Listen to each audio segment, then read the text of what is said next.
કોલસો અને પેટ્રોલિયમમાં તમારે એવા વસ્તુઓને યાદ કરવાની છે કે જે સંસાધનો કુદરતી રીતે તમને મળતા હોય અને એવા સંસાધનો તમારે વિચારવાના છે કે જે માનવ બનાવતા હોય, માનવ નિર્મિત સંસાધનો હોય.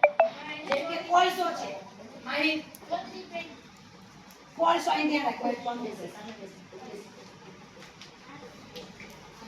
કોલસો કેમ આવશે? કુદરતી સંસાધન. પછી બીજું બોલો ચાલો. પેટ્રોલિયમ.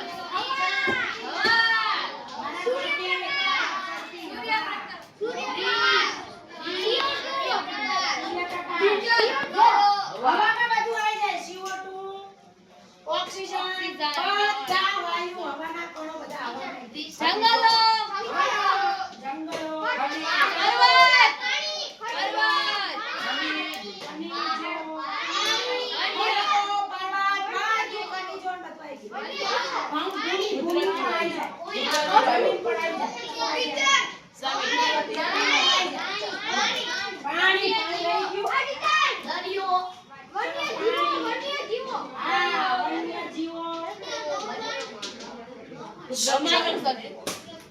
તો માનવ નિર્મિતમાં આપણને એમ વિચાર ના આવ્યો કે શું માનવ નિર્મિતમાં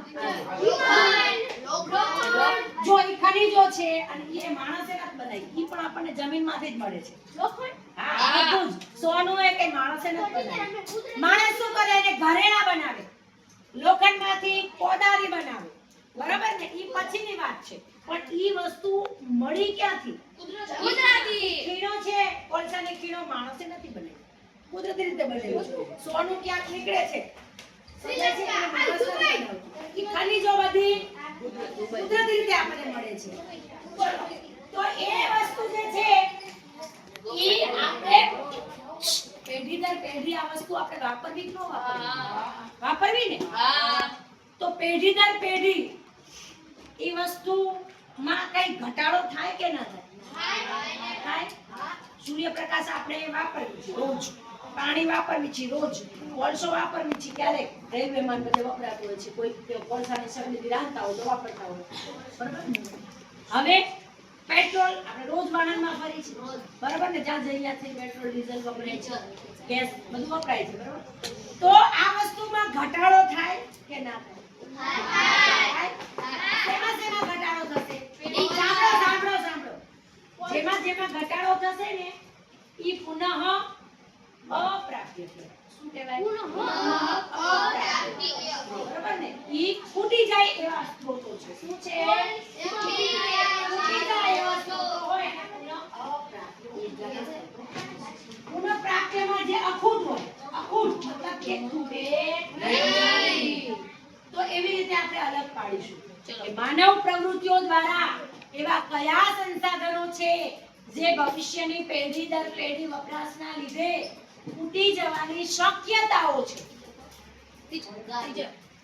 શું? ગાડું. વોટ ગાડું? ગાડાની વાત થાય છે? અહીંયા શેની વાત થાય છે? કોલસો, પેટ્રોલ. હા, ફૂટી જવાના. સમજાય છે? બોલો. પેટ્રોલ. પેટ્રોલ ઈ શેમાં આવશે? ફૂટી જશે કે નહીં ફૂટી જાય? ફૂટી જશે. ફૂટી જશે એટલે તો આપણે વ્યવસ્થિત રીતે એને યુઝ કરવો જોઈએ. તો પેટ્રોલ ક્યાં લખાશે? અહીંયા કે અહીંયા? અપ્રાપ્તિ. ફૂટી જાય પેટ્રોલ. ચાલો પછી પછી સૂર્યપ્રકાશ અહીંયા આવશે. તમે સૂર્યપ્રકાશ ગમે એટલો વાપરો ફૂટશે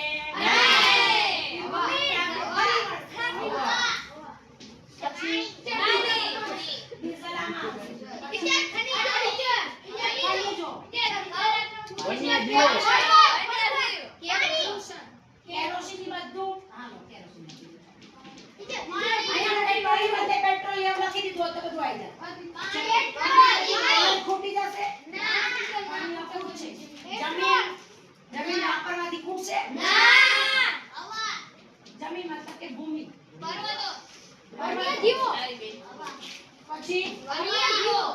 કેમાં વન્યજીવોમાં આવશે? વન્યજીવો પણ ખૂટી જાય હો. હવે ક્યાંય મળે છે ડાયનાસોર? અમુક વપરાશના લીધે આપણે પડોશીને વપરાશ, કોઈને એનો શિકાર કરવાનો શોખ હોય, કોઈ માંસાહારી હોય એ એકબીજાની જે પ્રાણીઓ બીજાને ખાઈ જાય તો એનો નાશ થઈ જાય. એટલે ભવિષ્યની પેઢીમાં ન બનવા માટે અહીંયા શું આવે? વન્યજીવ. જંગલો શેમાં આવશે? આમાં આવશે?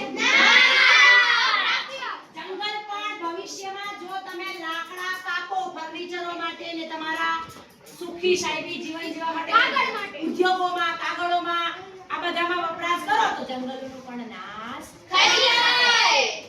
જંગલો શેમાં આવશે? સમજાણું? ખબર પડી ગઈ? હવે તફાવત પૂછાય ઉદાહરણ પૂછાય તો આવડે? વ્યાખ્યા પૂછાય તો આવડે?